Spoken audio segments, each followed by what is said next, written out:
बिस्मिल्लाहिर्रहमानिर्रहीम। Tutorial number 27। Last tutorial में हमने फंक्शंस के बारे में कुछ देखा था। फंक्शंस किस तरह हम लिख सकते हैं या पाइथन में। और इस वीडियो में हम कुछ लिख के देख लेते हैं। फंक्शंस को हमने 4 कैटेगरीज में कैटेगराइज किया था। कौन कौन सी थी? Nothing goes in, nothing comes out.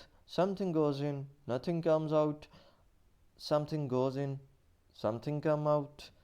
और nothing goes in, something comes out. ठीक है, तो हम लिख के देखते हैं। पहले हम void फंक्शन लिखेंगे। void की जो 2 कैटेगरीज थी, nothing goes in, nothing comes out, function को डिफाइन करने के लिए, फंक्शन को लिखने के लिए पाइथन में जो कीवर्ड यूज़ होते हैं हम वो लिखेंगे, डेफ। ठीक है, उसके बाद हम फंक्शन का नाम लिखेंगे।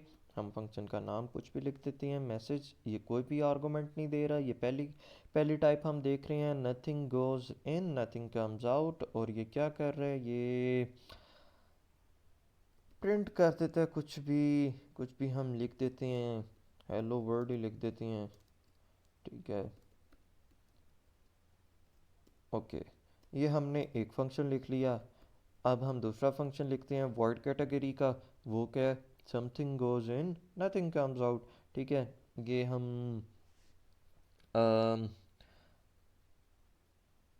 ओके, रेक्टेंगल के एरिया के लिए लिखती हैं। इसको एज एन आर्गूमेंट हम पास कर रहे हैं लेंथ और विड्थ। ठीक है, लेंथ और विड्थ एज एन आर्गूमेंट पास कर रहे हैं। ये इनको कैलकुलेट कर रहा है। ठीक है, लेंथ इंटू विड्थ होता है इसका एरिया रेक्टेंगल का। और ये रिटर्न तो कुछ नहीं करेगा, ये प्रिंट कर रहा है एरिया ऑफ रेक्टेंगल क्या है, ये है। ठीक है, उसके बाद एक और फंक्शन लिख लेते हैं। अब हम देख रहे हैं वैल्यू रिटर्निंग। ठीक है, वैल्यू रिटर्निंग फंक्शन में पहली काइंड हम देखेंगे जिसमें कोई आर्गुमेंट नहीं है लेकिन वो कुछ रिटर्न कर रहा है। ठीक है, तो ये हम रैंडम प्रोडक्ट कर लेते हैं। ठीक है, इंपोर्ट स्टेटमेंट फंक्शन के अंदर नहीं लिखनी। ठीक है, फंक्शन के अंदर क्यों नहीं लिखनी? जब जब फंक्शन कॉल करेगा वो तब तब इंपोर्ट स्टेटमेंट के लिए इंटरप्रेटर उसको चेक करेगा कि ये रैंडम मॉड्यूल इंपोर्ट हुआ हुआ है या नहीं हुआ हुआ है या नहीं। तो अगर मैं उस फंक्शन के चलने का टाइम चेक करूं, एक कमांड है उससे चेक कर सकते हैं। तो जब मैं इंपोर्ट अंदर लिखूंगा तो वो टाइम ज़्यादा लेगा।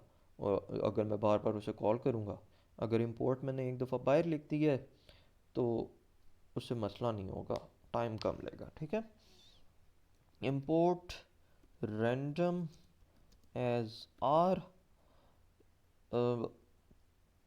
ठीक है, अच्छा ये दो नंबर्स का प्रोडक्ट रिटर्न करेगा। ठीक है, तो हम एक x में कॉल करते हैं r डॉट रैंडम इंटीजर। इसकी रेंज हम कह देते हैं कि ये 1 से लेके 5 तक को। ठीक है, और y हम कह देते हैं कि ये आर डॉट रेंडेंट, ये 5 से लेके 10 तक कर लेते हैं। इनमें से जो भी रैंडम नंबर होगा वो एक एक्स, 1 से लेके 5 तक जो भी रैंडम इंटीजर होगा वो एक्स में स्टोर होगा। और 5 से लेके 10 तक जो भी रैंडम इंटीजर होगा वो वाई में स्टोर होगा। और हम रिटर्न क्या कर रहे हैं? हम रिटर्न कर रहे हैं इनका प्रोडक्ट। ठीक है, एक ये हमारा फंक्शन हो गया। और एक और फंक्शन हम लिख लेते हैं जो आर्गुमेंट भी ले रहा है और वैल्यू भी रिटर्न कर रहा है। ठीक है, हम इसी फंक्शन को अब वैल्यू रिटर्निंग बना देते हैं। ठीक है, एरिया रेक्ट इसमें अब मैं लिख रहा हूँ। ओके, इसमें क्या हम पास कर रहे हैं? लेंथ पास कर रहे हैं और विड्थ पास कर रहे हैं। उसके बाद हमने क्या करना है? हमने रिटर्न करना है क्या? इसका एरिया। तो हम सिंपल इस तरह कर देते हैं, लेंथ इनटू विड्थ, ये उसने रिटर्न कर दिया इसका एरिया। अब इनको यूज़ कैसे करना है? अब मैं एक मेन फंक्शन भी डिफाइन कर सकता हूँ। देखें हम सी प्लस प्लस में मेन फंक्शन एक होता है, ठीक है, जावा में भी एक होता है, ठीक है, जिसमें हमारा कोड सारा एग्जीक्यूट करता है। इसमें मोस्टली क्या किया जाता है, अगर फंक्शंस टेस्ट करने हैं ना, तो उनको टेस्ट करने के लिए जैसे हम test program C plus plus में लिखते थे ना, इसमें हम एक मेन फंक्शन लिख देंगे जो उसी तरह का टेस्ट प्रोग्राम होगा, ठीक है। डिफाइन मेन, और कन्वेंशन के तौर पे ये मेन जो है ये ऊपर लिखा जाता है, ठीक है। इसमें हम पहले कॉल कर लेते हैं मैसेज का फंक्शन, उसके बाद हम कॉल करते हैं कौन सा, रेक्ट एरिया को कॉल करते हैं। इसको एज एन आर्गुमेंट में 4 और 5 पास कर देता हूँ। उसके बाद हम रैंडम प्रोडक्ट को कॉल करना है, तो इसको हम इसके ज़रिए कॉल करते हैं, ठीक है। रेक्ट एरिया, सॉरी ये कौन सा था, ये रैंडम प्रोडक्ट था, रैंडम प्रोडक्ट, इसको हमने कुछ भी नहीं पास करना। एक्स में रैंडम प्रोडक्ट सेव हो गया, हम प्रिंट करेंगे एक्स को, ये हमारा रैंडम प्रोडक्ट होगा। उसके बाद हम चेक कर रहे हैं, ओके, एरिया ऑफ रेक्टेंगल वाला था, वो था रेक्ट एरिया, मैंने उसका नाम लिखा है एरिया रेक्ट, एरिया रेक्ट, और ये रेक्ट एरिया, ठीक है। एरिया रेक्ट फंक्शन को कॉल किया, वैल्यूज़ इसकी 5 और 5 दे दी, ये हमारा मेन फंक्शन कॉल हो गया, सॉरी मेन फंक्शन हो गया। प्रिंट किया एक्स को, ठीक है, सॉरी प्रिंट किया यहाँ पर एरिया को। अब ये भी मेन, मेन भी एक फंक्शन है, ठीक है, मेन भी एक फंक्शन है। तो अब हम मेन को यहाँ पर कॉल कर लेते हैं, ठीक है,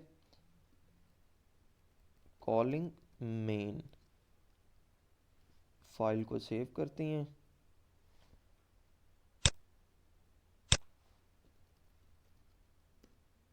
फंक्शंस रन करके देखते हैं, कोई एरर तो नहीं, कोई एरर नहीं है। मेन फंक्शन कॉल हुआ, पहला फंक्शन, मेन फंक्शन भी अंदर पहला फंक्शन हमारा कॉल हुआ हेलो वर्ल्ड, उसके बाद एरिया ऑफ रेक्टेंगल वाला फंक्शन कॉल हुआ, उसके बाद रैंडम नंबर का प्रोडक्ट वाला कॉल हुआ, ठीक है, और उसके बाद value returning area of rectangle वाला फंक्शन कॉल हुआ। और इसको हम मेन के बगैर भी वैसे भी कॉल कर सकते हैं। अच्छा, और फंक्शंस के बारे में हाँ एक चीज़ रहेगी, ये मैं ज़रा मेन फंक्शन को अब यहाँ से निकाल दूँ। मैंने बोला था कि सबसे पहले जब हम फंक्शंस की बात कर रहे थे, मैंने कहा था कि हम जिस तरह स्ट्रिंग के फंक्शन डिफरेंट प्रोग्राम्स के लिए यूज़ करते हैं, हम उनको इंपोर्ट करवा लेते हैं। व्हाट इफ़ के मुझे अपने लिखे हुए फंक्शन यूज़ करने हैं बार बार किसी प्रोग्राम में, तो मुझे इनको इंपोर्ट करवाना पड़ेगा, ठीक है। तो किस तरह हम उसको इंपोर्ट करवाना है, इसी तरह यहाँ पे एक अपने सारे फंक्शंस की एक फ़ाइल बना लें, ठीक है, उस फाइल को सेव कर लें। ये अब फाइल सेव है functions Pie dot P Y, ठीक है, ये फाइल सेव है इस नाम से। अब इसमें से मैं कोई फंक्शन यूज़ करना चाहता हूँ, मैं यहाँ पर इसको इंपोर्ट करवाता हूँ, इंपोर्ट फंक्शंस, इंपोर्ट होगी यह फाइल, ठीक है। अब फंक्शंस में हमारे पास है मैसेज, मैसेज को मैं चला के देखता हूँ, मैसेज चल गया हमारा। उसके बाद हमारा रेक्ट एरिया है, रेक्ट एरिया को मैंने कॉल किया, ओके, रेक्ट एरिया, इसको मैंने आर्गुमेंट्स नहीं दिए, 1 और 1, ओके, एरिया ऑफ रेक्टेंगल उसने दे दिया। उसके बाद एक वैल्यू रिटर्निंग फंक्शन था रैंडम प्रोडक्ट, ये वैल्यू रिटर्न करेगा। तो मैं इसको प्रिंट करवा देता हूँ, रैंडम प्रोडक्ट। ये प्रिंट स्टेटमेंट मैं पहली दफ़ा चेक कर रहा हूँ ये वाली वैल्यू रिटर्निंग के साथ। लेट्स ट्राई, होता है इसमें कि नहीं, सी प्लस प्लस में हो जाता है और इसमें भी हो जाता है। उसके बाद एक वैल्यू रिटर्निंग फंक्शन था इसी तरह का रेक्टेंगल के एरिया के लिए, एरिया रेक्ट हम देखते हैं। और इसमें आप देखें वो फंक्शन, हमारी फाइल इंपोर्ट हुई हुई है ना, वो बता रहा है कि इसके आर्गुमेंट लेंथ और विड्थ हैं। तो ये मेरी लेंथ है, ये इसकी विड्थ है मेरे रेक्टेंगल की, और ये उसका एरिया है। इसी तरह ही हम फंक्शंस को, जितने मर्ज़ी फंक्शन हो उनको, उस फाइल को कोई नाम दे दें, उस फाइल को इंपोर्ट करवा लें, तो हम वो फंक्शन किसी भी प्रोग्राम में यूज़ कर सकते हैं। और अब फाइलिंग आ रही है। फाइलिंग में इंशाल्लाह संडे को अपलोड करूँगा, आज सैटरडे है, ठीक है। क्योंकि ये वीडियोस लंबी थी तो वो मैं संडे को अपलोड करूँगा। तब तक के लिए अल्लाह हाफिज़।